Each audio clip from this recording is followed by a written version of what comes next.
Postal ballot নিয়ে কোনো ধরনের ছাড় কাউকে দেয়া হবে না। আমাদের সামনে কতগুলো সোশ্যাল মিডিয়ার মাধ্যমে ভিডিও ক্লিপ সামনে এসছে, যেগুলো নির্বাচন কমিশন অত্যন্ত সিরিয়াসলি দেখেছে। আপনারা হয়তো দেখেছেন কোনো রাজনৈতিক দলও ইতিমধ্যে এটার ব্যাপারে কিছু প্রতিক্রিয়া দিয়েছেন। আমরা এই ব্যাপারটার স্বরূপ জানার জন্য সকল এমবেসির সাথে আজকে কথা বলেছি। এরকম আমরা 3টা জায়গার ভিডিও ক্লিপের এভিডেন্স পেয়েছি, কিন্তু এই এভিডেন্সে কোথাও কোনো ব্যত্যয় হয়েছে মর্মে এখন পর্যন্ত কোনো প্রমাণ পাওয়া যায় নাই।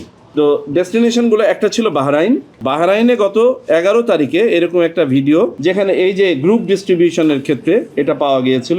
এখানে যেটা হয়েছিল, পোস্টম্যান ওই এলাকায় বসবাসরত সকল বাংলাদেশির যে সীমিত পরিসরে, এই সংখ্যাটা হতে পারে 160, হতে পারে 233, কারণ 2 অ্যাকাউন্ট থেকে 2টো নাম্বার পাওয়া গেছে। আমি কিছুক্ষণ আগে আমাদের মাননীয় রাষ্ট্রদূত মহোদয়ের সাথে কথা বলেছি, ওনারা এই নিয়ে একটা রিপোর্টও চেয়েছেন। ওনারা বাহরাইন পোস্টকে একটা নোট ভার্বালও দিয়েছেন। সেই নোট ভার্বালে ওনারা উত্তর চেয়েছেন যে এটা কেন হলো। তবে পরবর্তীতে তার ম্যাক্সিমাম ব্যালটই আবার এমবেসিতে ফেরত এনে বাহরাইন পোস্টকে দিয়ে দেওয়া হয়েছে এবং বলা হয়েছে ইন্ডিভিজুয়াল ভোটারের কাছে পৌঁছাতে। এখন বাহরাইন পোস্ট যেটা করবে, তাদের একটা পদ্ধতি আছে, সেটাকে তারা বলে সিপিআর, যেটা আমাদের ন্যাশনাল আইডি কার্ড ইকুইভ্যালেন্ট। সেই সিপিআর না দেখানো পর্যন্ত কারো কাছে কোনো ব্যালট দিবে না। তাতে প্রয়োজনে সেই ব্যালট যদি বাংলাদেশে আনডেলিভার্ড ফেরত আসে, কিছু করার নাই, কারণ আমরা ইলেকট্রাল ইন্টিগ্রিটিটাকে নষ্ট হতে দিতে পারি না। পদ্মা সেতু, মেট্রো রেল এবং এলিভেটেড এক্সপ্রেসওয়ে নির্মাণের গর্বিত অংশীদার বসুন্ধরা সিমেন্ট। সৌদি আরবে আমরা কথা বলেছি, সৌদি আরবে এই ধরনের কোনো ঘটনা ঘটে নাই এখন পর্যন্ত। আমরা যে সোশ্যাল মিডিয়ায় যে ক্লিপগুলো দেখতে পাচ্ছি, 2-1টা অসমর্থিতভাবে সৌদি আরব বলা হচ্ছে, এখনও পর্যন্ত এগুলো ভেরিফাই করা যায় নাই। আমাদের মিস ইনফরমেশন সেলও এগুলো নিয়ে কাজ করছে, প্রকৃতপক্ষে সম্ভবত এগুলো ফেক।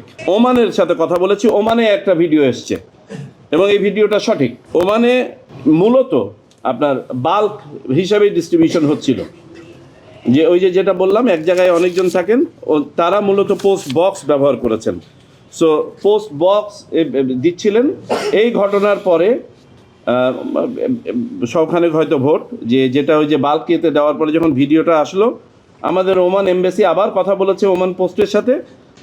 তাদেরকে বলে দেওয়া হয়েছে যে আইডি কার্ড বা পাসপোর্ট দেখানো ছাড়া না দিতে।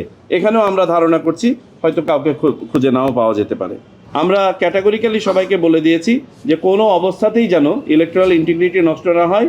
আর দ্বিতীয়ত, এটার সাথে আমাদের বাংলাদেশ হিসেবে আমাদের ভাবমূর্তি এবং আমাদের লেবার মার্কেট জড়িত। এই ধরনের কোনো ঘটনা যদি ঘটে কোথাও, তাতে করে আমরা শুধু আমাদের দেশের ভাবমূর্তি ক্ষুণ্ণ হবে না, এতে করে আমাদের লেবার মার্কেটও ক্ষুণ্ণ হবে। এমত অবস্থায় আমরা সবাইকে বলেছি, কোনো অবস্থাতেই কোনো ধরনের ছাড় দেওয়া হবে না যদি কাউকে পাওয়া যায় এটার সাথে সম্পর্কিত।